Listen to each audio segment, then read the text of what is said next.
Ya, ini Angga ini Kak Angga, saya bilang bro lu juga udah terlalu tua untuk dipanggil kakak gitu ya. Ini tetangga rumahnya cuma beneran literally cuma jarak satu garis gitu ya. Jadi hanya ngelewatin jalan raya, nah di seberangnya udah rumah dia gitu. Dulu waktu dogi kami masih pada kecil-kecil ya, di rumah punya dogi, dia juga punya dogi. Itu suka ini saling menitipkan anjing gitu ya. Nah anjing saya yang pertama udah meninggal karena udah sangat tua ya, tapi anjing saya rada psycho. Jadi kalau Angga lagi datang bawa anjingnya, lalu Chris gue titip anjing gue, mau kemana? Ke Jakarta, ya udah titip. Cuma anjing saya rada psycho, namanya Snowy. Begitu lihat ada anjing lain, dia kencing depan anjing lain. Seret, rumah gua apa nih? Udah anaknya ketawa melulu, haha anjingnya Om Chris, haleluya. Oke, tapi hari ini saya diminta untuk berbicara singkat saja, nggak lama karena dari wajahnya memang sudah menunjukkan mata pengharapan gitu. Om Chris jangan kelamaan ya. Tapi tenang sudah ada jaminan tadi ya, bukan jaminan keselamatan, jaminan makanan akan diberikan. Tapi hari ini saya mau coba mengangkat saja dengan waktu cepat 15-20 menit maksimum, including lagu dan doa gitu ya. Tidak ada altar call, tadi sudah puncak, haleluya. Berbicara mengenai discipleship in cell group ya. Discipleship in cell group di dalam Komsel. Bagaimana kita melakukan pemuridan di dalam Komsel. Nah hari-hari ini memang bicara mengenai pemuridan tuh lagi nge-vibe banget ya. Karena sejak beberapa waktu ini kalau kita ngomongin mengenai Pentakosta ketiga, kita ngomongkan mengenai amanat agung, maka endap-endapnya pasti akan ngomongin pemuridan. Pergilah dan jadikanlah segala bangsa muridku. Nah tahun lalu tiba-tiba saya perhatikan di internet ada yang pendeta akhirnya kena tegur tuh di wilayah Jakarta. Maafkanlah kami yang korps pendeta ya. Ada yang pendeta terlalu semangatnya khotbah supaya jemaat diberkati. Dia seenaknya rubah ayat begini. Pergilah dan jadikanlah segala bangsa sultanku. Loh, ini dari mana? Maksudnya dia pengen ngomong jemaat tuh akan diberkati berlimpah-limpah. Ya nggak apa-apa sih, tapi jadinya bablas gitu ya. Jadi ini salah satu contoh motivasinya mungkin benar tapi caranya salah. Ya, dibilang sesat ya agak mulai nyerempet juga ke arah sesat ya. Dan di GBI sendiri ya teman-teman sekalian apalagi sudah masuk di dalam era internet seperti ini hati-hati, everything is being recorded ya. Mau disiarkan di YouTube, mau disiarkan di live atau cuma sekedar archiving melalui video ya, apa yang kita omongkan memang hari-hari ini harus benar-benar kita susun dengan baik. Yang setuju katakan yes ya. Jadi kalau Anda jadi pengkhotbah, tolong perhatikan. Kenapa? Karena gini, bagi kita mungkin yang di atas ini sebagai seorang pengkhotbah, kita hanya ngomong. Tetapi bagi jemaat, bagi adik-adik kalian semua yang akan kalian ajarkan dari atas mimbar, apa yang kamu omongkan itu menjadi doktrin. Itu dia ya. For you maybe it's a joke.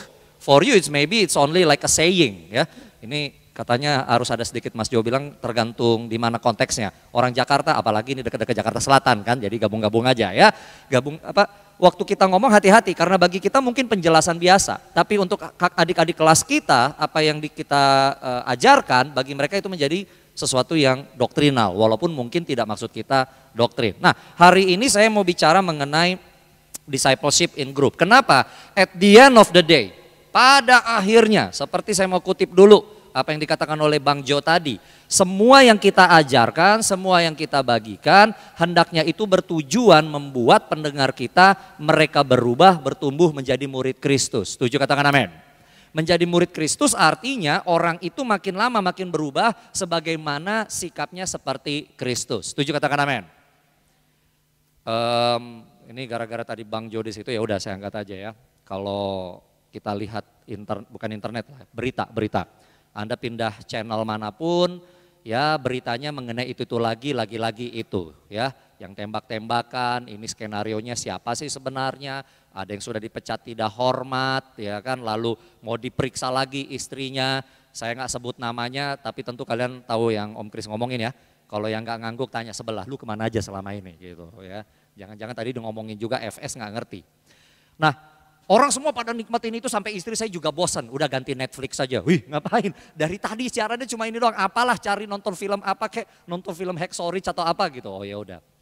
Banyak mungkin yang penasaran kenapa terjadi penembakan dan yang lain-lain. Tapi kalau saya nih, Pastor Chris kalau boleh bagi, saya cuma sedihnya gini. Semua yang terlibat di acara skandal itu atau event yang gak enak ini, semua adalah orang-orang yang bergereja. Betul nggak? Saya di sini ada suatu ada suatu kayak konflik batin.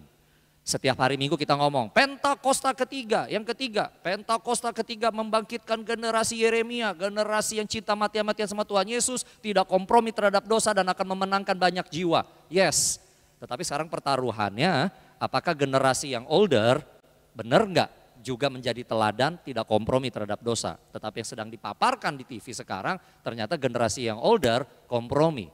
Ini generasi saya terhadap generasi kalian. Tetapi hal yang sama juga seperti yang diangkat oleh Pastor Rimawan, kalian juga akan dilihat sama generasi di bawah kalian. Adik-adik kalian, wah kakak nih ngajarin generasi Yeremia begini-begini, kakaknya sendiri gimana? Gitu ya. Kakaknya sendiri gimana? Lalu anak-anak muda juga mulai kepo, coba dong Instagramnya apa gitu ya kan. Ini pakai nama asli atau pakai nama fake gitu kan, fotonya fake, identitasnya fake. Are you a fakeless generation or a Christ up generation? Itu dia.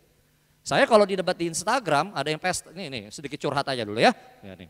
Pastor Chris, saya waktu awal-awal 2015 saya udah mulai disorot tuh dengan berbagai macam akun, ya kan. Dibilang teologianya sesat lah apa, Pentakosta ketiga, banyak yang ngomong. Sekarang saya kasih hikmat sama Tuhan. Chris, kamu boleh jawab pertanyaan apapun di Instagram selama yang nanya identitasnya jelas. Ya, namanya siapa, fotonya siapa, tolong jangan pasang foto dogi, jangan pasang foto motor, jangan pasang foto rumah, ya. Dan kalau kamu identitasnya jelas, kamu bergereja di mana, nggak apa-apa. Tapi kalau nggak jelas, saya lebih baik bikin HMC sama kamu, gitu aja. Bikin RTS, ya kan? Itu jauh lebih penting daripada kamu berdebat saya mengenai Pentakosta ketiga dan yang lain-lain. Tetapi kembali lagi sekarang hari ini, waktu kita berkhotbah, kita pengen dapat pujian atau kita pengen melihat yang mendengarkan khotbah kita itu berubah atau enggak. Itu dia, ya. At the end of the day, semuanya harus mengarah semua orang menjadi serupa dengan Kristus. Kenapa? Kalau kita lihat di dalam next PowerPoint ya, kalau kita lihat di dalam doktrin keselamatan, ya di dalam keselamatan, maka kita lihat Tuhan datang ke atas muka bumi, rencana keselamatannya seperti berikut. Dia datang, Yesus Kristus datang, dia memberikan dirinya di atas kayu salib, sehingga semua orang yang percaya bahwa dia telah menyelamatkan, terima keselamatan. Setuju katakan amin? Ya, itu biasanya khotbah keselamatan. Engkau berdosa, upah dosa ialah maut. Dengan usahamu sendiri kamu tidak bisa lihat Allah Bapa. Tetapi oleh karena kasih karunia Tuhan Yesus Kristus, dengan iman sekarang kamu terima keselamatan. Itu tema-tema keselamatan. Ya, nah tema-tema khotbah yang kekemuliaan apa? Tuhan Yesus akan datang segera, ayo tetap setia, mahkota tersedia bagimu. Rusia, Ukraina bisa perang, Cina dan Taiwan bisa perang, tapi jangan takut, itu artinya Tuhan segera datang, ya kan? Pandemi, sampar, iya dulu ada Spanish flu, sekarang ada apa lagi? Ada COVID, ada Omikron, BA4, BA5, mau sampai C1, C7, nggak peduli, ya kan? Memang semua itu adalah menuju kepada tanda Tuhan akan segera menyatakan dirinya. Itu tema-tema khotbahnya. Tapi kalau kita lihat dari pagi sampai sekarang, mayoritas tema khotbah dan pengajaran sebenarnya ada yang di bagian tengah. Ada yang di bagian tengah apa? Kita ngajarin kepenuhan Roh Kudus. Gimana cara kepenuhan Roh Kudus? Banyak memuji, menyembah, penuh baptisan Roh Kudus, lalu masuk hadirat Tuhan. Tema-temanya seperti itu kan? Lalu apalagi? Kedewasaan rohani. Ayo kita harus makin dewasa, respon yang benar.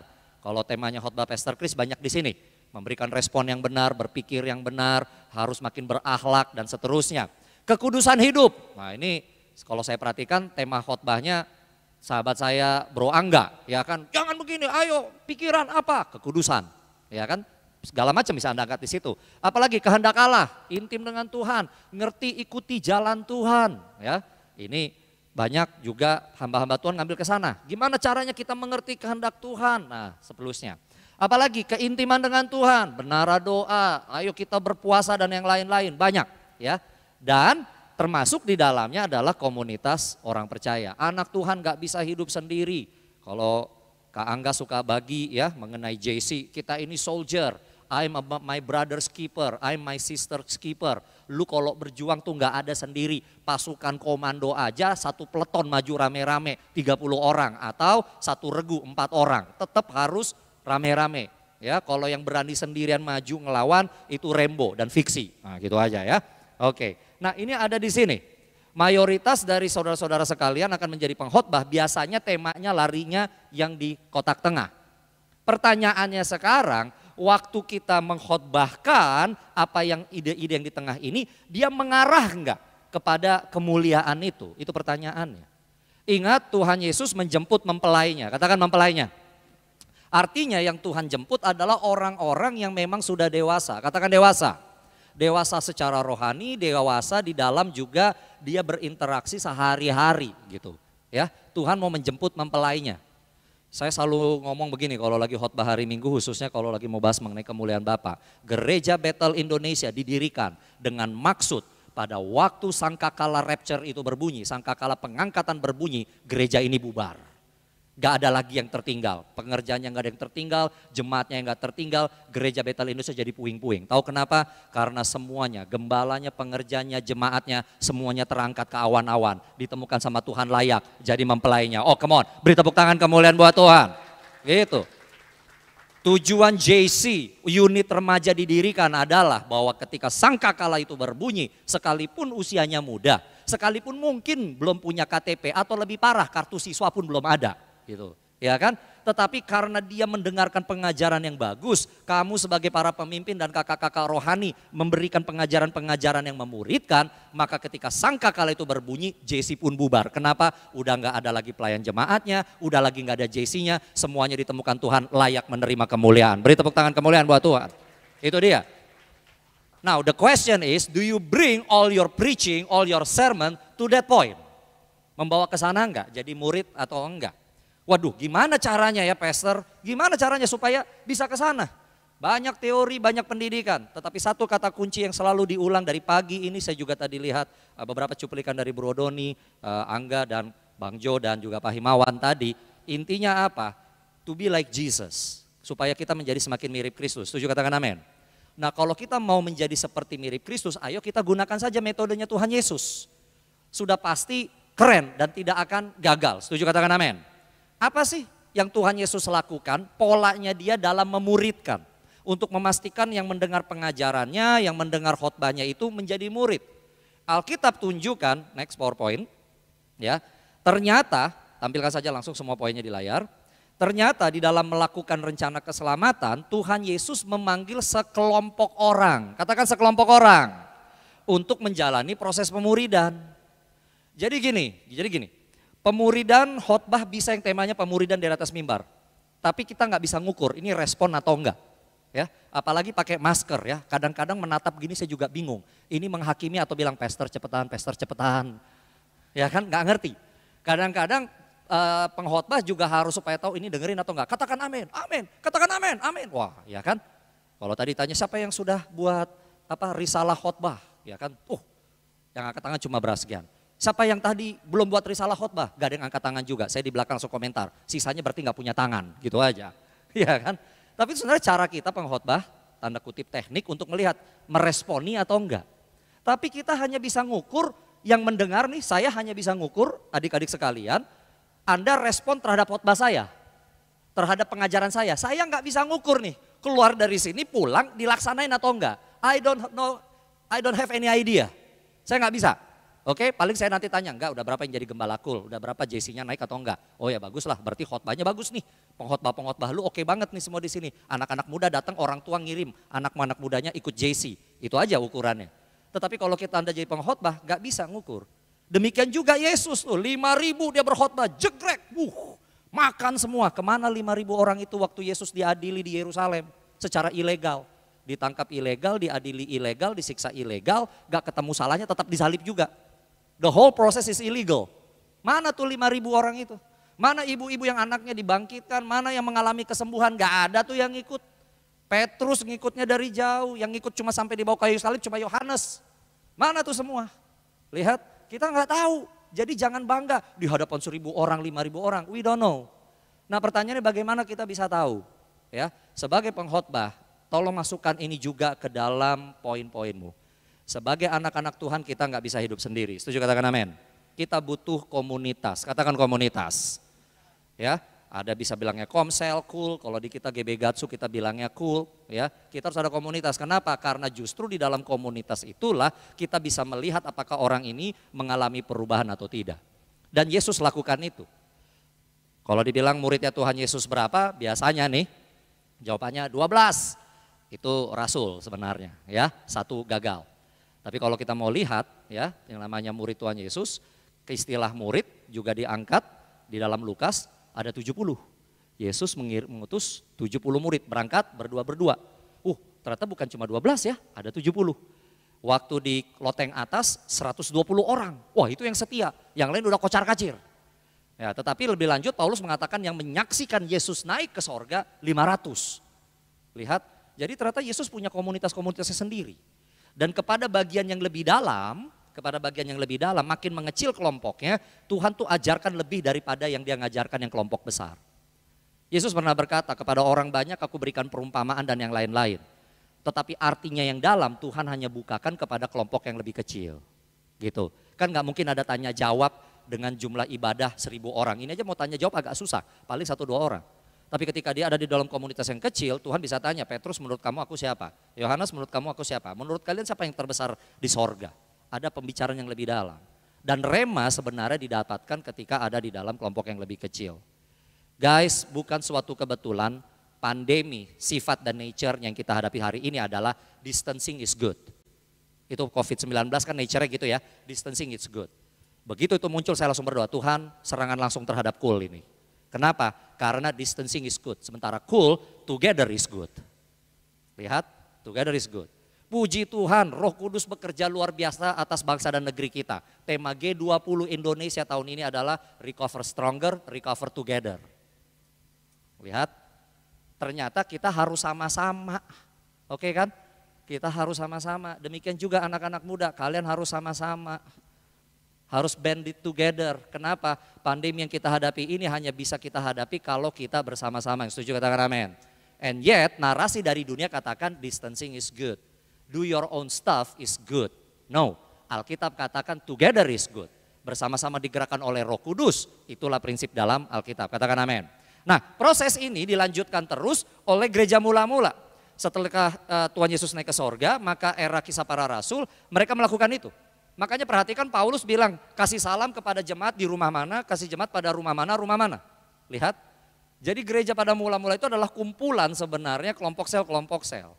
Ya, dan dari kelompok-kelompok sel ini muncullah tokoh-tokoh yang luar biasa. Ya, muncullah Markus, muncullah Timotius, anak-anak muda generasi luar biasa. Timotius sudah jadi karayon atas seluruh Efesus, diperkirakan usianya belum mencapai 30. Bayangkan, di sini karayon ada yang 20 belum ya, tapi kita berdoa saja nubuat, haleluya. Ya. Nah, oleh karena itu kembali lagi Yesus mengerti bahwa pemuridan perubahan yang paling efektif bukanlah berdasarkan paksaan atau ancaman, tapi berdasarkan hubungan, relationship. Katakan relationship. Bilang kanan kiri, saya mau berhubungan dengan kamu. PDKT boleh, tapi jangan PMDK. Pendekatan mulu dapat kagak gitu ya. Hai. Ya. Oke, kita lanjut ya, tinggal 2 slide lagi ya, next PowerPoint ya. Kunci keberhasilan gereja mula-mula sebenarnya di satu kata, komunitas, katakan komunitas. Di Kisah 2 ayat 42 setelah Roh Kudus dicurahkan, gaya hidup mula-mula gereja seperti ini. Mereka bertekun dalam pengajaran rasul-rasul dan dalam persekutuan. Dan mereka selalu berkumpul, perhatikan berkumpul, memecahkan roti dan berdoa. Thank you untuk waktunya ya. Di dalam Kisah Para Rasul 2:42 New King James Version dikatakan they continued steadfastly, tanpa henti in apostles doctrine. Jadi mereka nggak libet dengan persoalan dunia. Mereka tahu persoalan dunia bisa dilawan dan diselesaikan dengan kebenaran firman. Katakan amin. Di dalam fellowship bukan makan-makan aja, tapi benar-benar mereka saling mendoakan, dikatakan breaking of bread and prayers. Hari ini yang miss dari gereja kita. Dan kalau saya dare to say, mungkin miss dari antara generasi muda. Kita bisa punya banyak tribes di luar sana, tribes gua, sekarang istilahnya gitu ya. Punya geng gua segala macam, tapi mari kita cek lebih banyak geng anak dunia atau lebih banyak geng anak sorgawi. Seharusnya sebagai anak Tuhan, geng kita lebih banyak anak-anak Tuhan yang mau menjangkau duniawi. Next, yuk kita jadikan komsel kita bukan cuma sekedar ibadah. Pastor Niko, jangan jadikan cool kita itu buku ibadah, tapi momen yang paling baik untuk menjadikan pemuridan. Di dalam komsel itu ada wadah belajar. Kita bukan cuma sekedar belajar firman Tuhan, tapi dengan tuntunan Roh Kudus kita lakukan dalam kehidupan sehari-hari. Makanya kesaksian penting, katakan amin. Yang kedua di dalam di dalam komsel itu juga adalah tempat yang baik untuk saling mengasihi. Jangan ngomong doang mengasihi, kalau teman kamu kena COVID, kamu kirim vitamin gak sama dia? Jangan cuma sekedar GWS bro di WA, tapi cuma kirim GWS. Bener-bener nggak kamu mendoakan dia? Kalau di call-nya Om Kris, kalau mau mendoakan saya bilang kirim rekaman. Saya doakan bro, ya kirim doanya itu. Ya kan, praktekin benar-benar, jangan cuma get well soon. Enggak, praktekan, ya kan. Kita buktikan bahwa kita adalah anak-anak yang saling mengasihi. Itu momennya. Yang ketiga, ayo kita juga sama-sama menyembah Tuhan. Kalau kita adalah pengikut Kristus, maka kita dengan easy bisa menyembah Kristus. Waktu acara sefrekuensi dengan Opa Niko beberapa bulan yang lalu, ada seorang anak muda bertanya, apakah pemulihan Pondok Daud masih relevan? Tentu sangat relevan.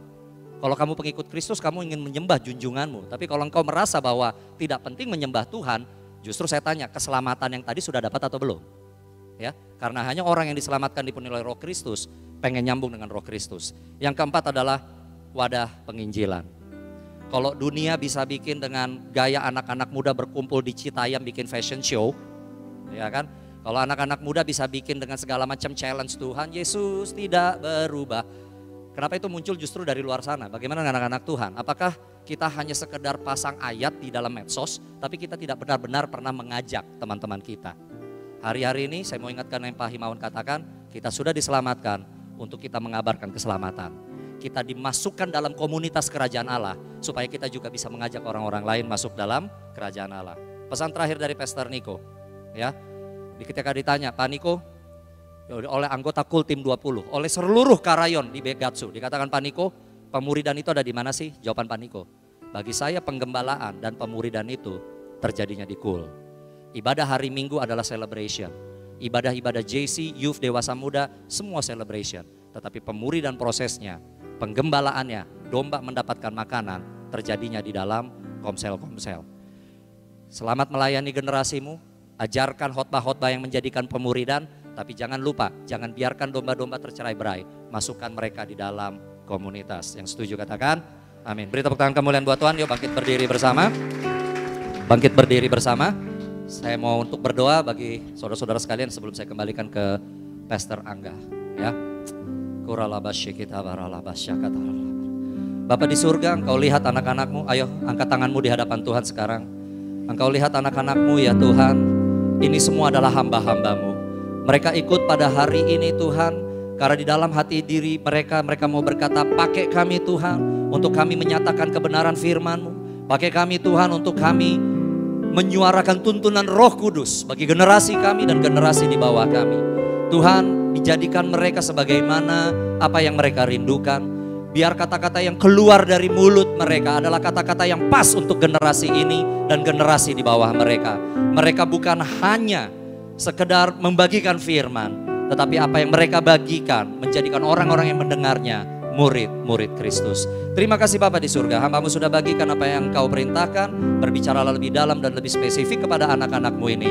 Jadikan mereka pelayan-pelayan-Mu yang luar biasa. Segala hormat, pujian, ucapan syukur kami naikkan kepadamu hanya di dalam nama Yesus Kristus. Semua katakan amin.